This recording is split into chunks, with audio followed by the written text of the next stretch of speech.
So I'm gonna make a tier list of basically what brothers you should be hiring. And tier is, well, as written above, but it's mostly just giving you a guideline for which brothers are top brothers, which is S tier that you want for late game. And A tier, think of it as more of as a brother who's gonna get you to that late game. And B tier can be end game bro, but it's very hard to find a role for. And C, fodder, basically gonna get you to mid game. D, don't even bother buying these guys. And F, fantasy tier. It's not really an F tier, but it's more of a just a fantasy tier that ideally, well, theoretically they're really good. But yeah, you'll never get a good one out of it, or very, very rarely. So before we go in, so 67 attack is one of the highest rolls your brothers can roll initially. And those brothers generally go into the S tier as long as they are quite easy to find and they can actually have other good rolls like melee defense and everything else. So here we go. Adventurous Noble. Yes, he can basically fill every single frontliner role, because he has that high 67 basic attack roll as well as up to 12 melee defense roll. And Apprentice is just a B tier, solid event, that's pretty much it. Assassins also B tier, just too hard to find the right roles because their stats are willy-nilly and they can actually spawn with really bad traits, it's horrible. Barbarian, fantasy. Bastards are okay, they can actually roll end tier stats, but yeah, it's hard to find one of those. Same as Beastmasters, they do have a good event though. Beggar, fodder, Value Dancer, I haven't actually seen him in a game yet. Bowyer, you're hiring him for the event, but his range attack rolls can be actually quite high. Brawler, so only thing he's lacking is good melee attack and defense because it's capped at 57 and 5. But if he gets 3 stars in both of them, there's not much other stats to worry about, so he's very easy to build. Butcher is same, but he has slightly higher attack potential, but he can get some bad traits. Caravan Hand is more of a A- and B+.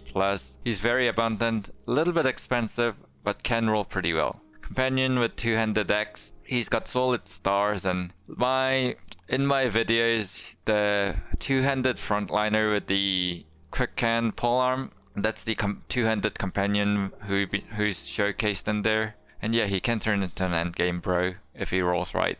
One hand, however, he's in a B tier because he doesn't have stars in the right place and he's just really average if the stars don't roll well, and he'll just end up being a fodder. Otherwise, if he rolls well, he can be actually endgame dude. So this is the range with the crossbow companion. He is definitely A tier with the 2 stars in the ranged attacks. I mean, honestly, for the rangers, the most important stat is ranged attack. Rest you can kind of fix. And this guy definitely has the stat potential to be the endgame ranger. And Beggar, I mean, Cripple, he is okay. He's gonna be there, fodding and dying, and he's very cheap. Fantasy, he's the converted crusader, very good for militia origin, but otherwise, yeah, theoretically very good. Crusader goes into the fodder because he will leave your party as soon as the crisis, which is undead crisis, and when that ends he'll leave, so just use him as a fodder even if he gets good stats. I think if he gets a brain damage and get converted by cultist, he can stay, but I'm not too sure. Cultist, he's mainly there for the event, the Duff Cool armor. Otherwise, his health rolls just way too willy-nilly. So yeah, he won't be as far as endgame event bro unless he rolls really well in resolve and all the other stats. Dayteller, classic fodder. Deserter, that low resolve and other stats, even though he's got pretty good attack and defense. It's just really hard to find a good one and he's way too expensive. Disowned Novel is B tier, he's similar to Bastard, just really hard to find a good rolled one. Eunuch, you just hire them because he has a interesting backstory. Farmhand is a poor man's Hedgeknight, very common and not too much stats to fix other than attack and defense. So he can be a late game bro if you find a good one with a good roll. Fisherman's more of a fodder, he brings a net with him, that's pretty good.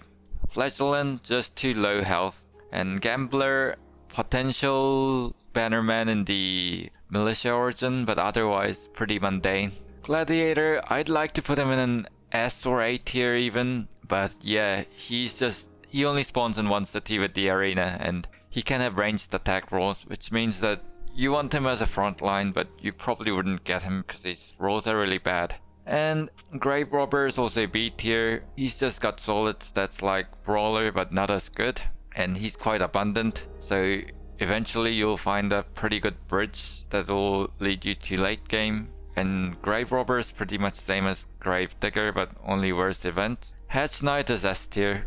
Like, he is the best frontliner you're ever gonna get. He can, of course, have bad stars, but even then, it's quite rare to find. I mean, it is not too rare, but it's much easier to find well-rolled Hedgeknight than, let's say, Gladiator or Bastard or Assassins. And Historian, he's just here for the event. You want him for the Black Book or the treasure map event, otherwise he's just a fodder. Hundmaster can actually roll high defense of 7 maximum, so he is potentially a good tank. Otherwise, yeah, he's just in B tier, sitting chilling. Hunter is just the S tier ranger. If you're building a range bro, you go for the Hunter. And the Indebted. I don't know if they're actually worth hiring because you don't pay them any wage, but mostly fodders die by level 5 and you're not really gonna turn him into a main bro, so nah. I mean, if he rolls some crazy traits with stars, maybe with maximum rolls. And Juggler, 5% extra chance to hit. It's more of a penalty than a bonus because you're kind of dividing your like damage into head and armor, and even with the Headhunter, I don't think it's worth it. And Killer on Run, they're actually for some reason expensive, and they have that extra 10% chance to hit, which I actually see as a penalty. And he also has a bad event and he can get terrible traits. And yeah, Deserter and Killer on Run is like a American election to me. You just choose the lesser evil or less crazy. Hahaha. Kingsguard, I've actually never seen him, so he's a fantasy. And Woodsman, I'd put him in a B tier. He's similar to Farmhand but a bit more expensive, and you'd definitely consider him for a mid game. And he only stats he also has to fix is the attack and defense, and all the other stats roll pretty high. But he's a bit more rare than Farmhand, that's why he is in the B tier. Manhunter is almost identical to Militia, but I think they tend to roll well, and they can spawn in the 3 southern states, and you'll see them quite commonly. And that's why he is in the A tier, because he has potential to be endgame, and he is quite easy to find. And the Mason, that extra EXP is good, like the Apprentices. He has 10% Apprentice, and Mason is 5%, but his stats are just mundane. And the Raider, I'll say this one's the Melee Nomad. Melee Nomad is almost identical to Raider, which I'm just gonna put them together. And they can roll really high attack rolls and defense roll, and all the other stats are pretty normal, except for the resolve, which can be a knack, but to be honest, you can just patch it up with the arena fight. So that's why they're in the A tier, because they're both pretty common and they can roll pretty well. Messenger, you hire them for the higher defense, cheap price, and they have high fatigue as well, so they're potentially a good tank. And Militia has similar stats to Manhunter, where they both get 62 maximum basic attack roll with I think 7 or 8 defense. He has potential to be a good hybrid as well, but I normally just build him as a frontliner, or maybe a bannerman if I don't have one. But yeah, he's a solid A tier because he's more abundant than Manhunter. But I think Manhunter tends to roll better than Militia for some reason. It's just my personal bias. Miller! I just watched too much SCP from Vulcan. Anyways, Miller's just a really typical fodder. And Miner is actually a really good fodder because they spawn with really high health, and which is really good for early game because health is basically your armor. Minstrels can roll high resolve, but I'd rather hire the Gambler or even Monk. Well, Monk is actually really good as my banner guy because the roll range is just way too high and unstable. And Monk, he's only in B tier because of the high resolve and the good events. Otherwise, he's pretty mundane. I'd say he's better than Cultist except for the Dove Cool Armor event, but yeah, that's pretty much it. And Orc Slayer, same as Crusader, just use them as a fodder. Okay, I really want to put Peddler in B tier, but he's in C tier. He has potentially high melee defense roll, making him a good tanker candidate, but the roll range is just too high. I'm sorry, Peddler. Pimp! I mean, yeah, Pimp is a fantasy. You can hire him when you have a monk in your company and you see that event with a pimp and a hooker. And if I think he can possibly make a good fencer. But yeah, that'll be a fantasy. Poacher. Poacher's got a really good the range attack roll, which is 47 and 49, so you're not gonna get any low rolls on Poacher. As long as you have the talent stars, he's gonna make solid A tier ranger if you don't have S tier rangers already. Whew.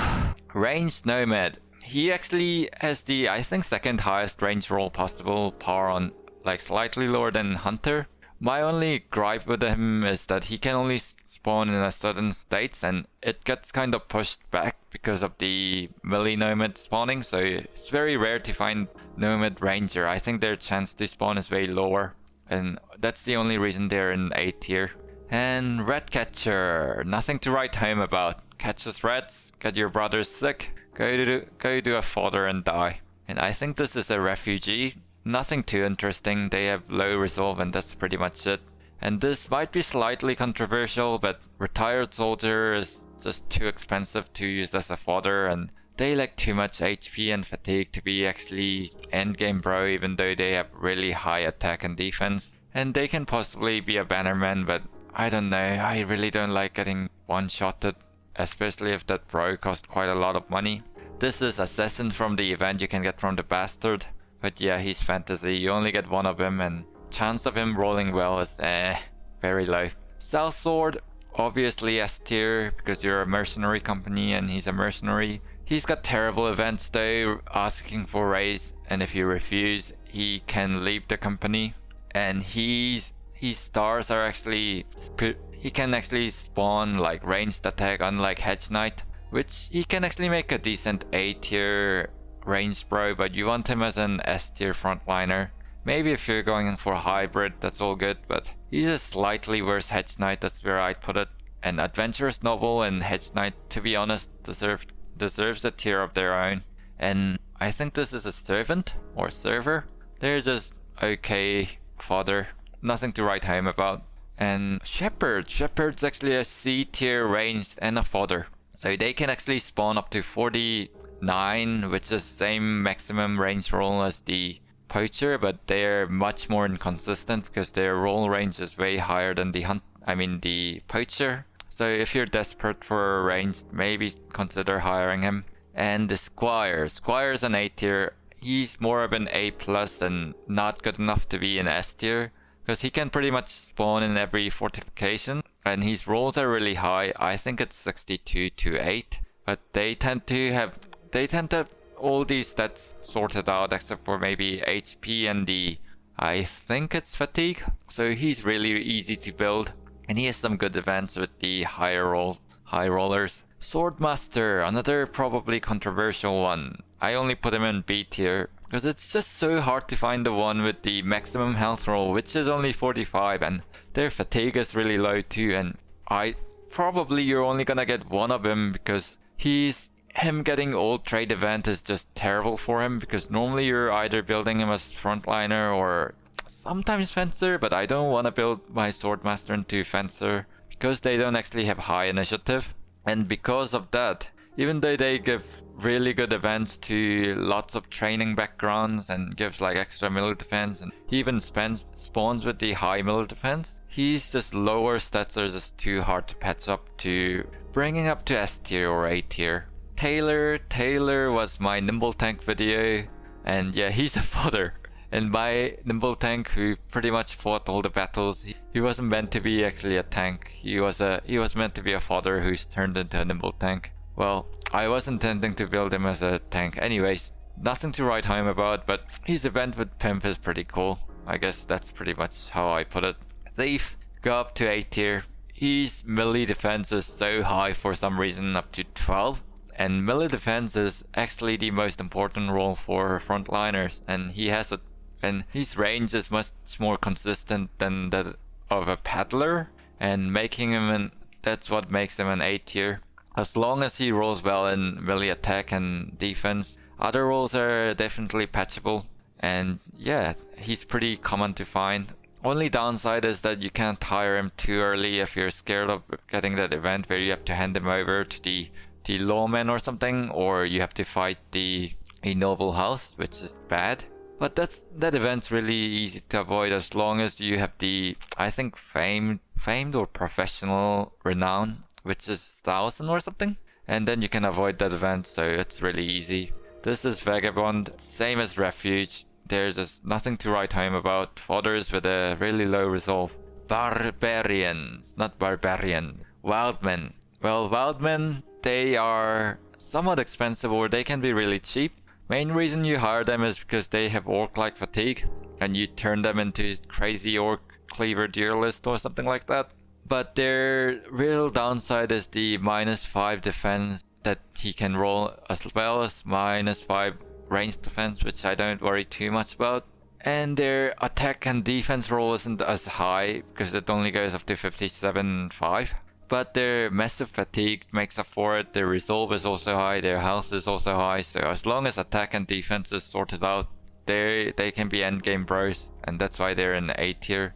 They're not as common as, say, Farmer or Brawler, but they spawn in Forest and I think Northern Garrison, so Fortification, which is quite common. So yeah, that's where they are. Witch Hunter is an A tier range, and if you get stars in the attack and defense, they can turn into a frontliner. They get that hidden bonus to resolve when they're fighting against things like Hexen or the Ancient Priests, so any magic related enemies, and that forces you to do resolve rolls, and they're very handy when you're fighting enemies like that. And they can also be a decent bannerman and even gunner too if you're going for that fearful gunner. Anyways, that's everyone. I think I reduced the video length by a lot in the second take. Anyways, if you want to discuss about where I place my bros, probably leave a comment down below. I still haven't sorted out how to make a Discord server yet properly. I'm working on that. And my next video is going to be about how to build rangers, and I'm gonna go with variation. I don't know, I really want to try the hybrid who uses duelist, throwing, and the melee attack, but we'll see what happens. For now, thank you for watching. I really appreciate your subscriptions and likes. I just want a comment now. But anyhow, see you next time.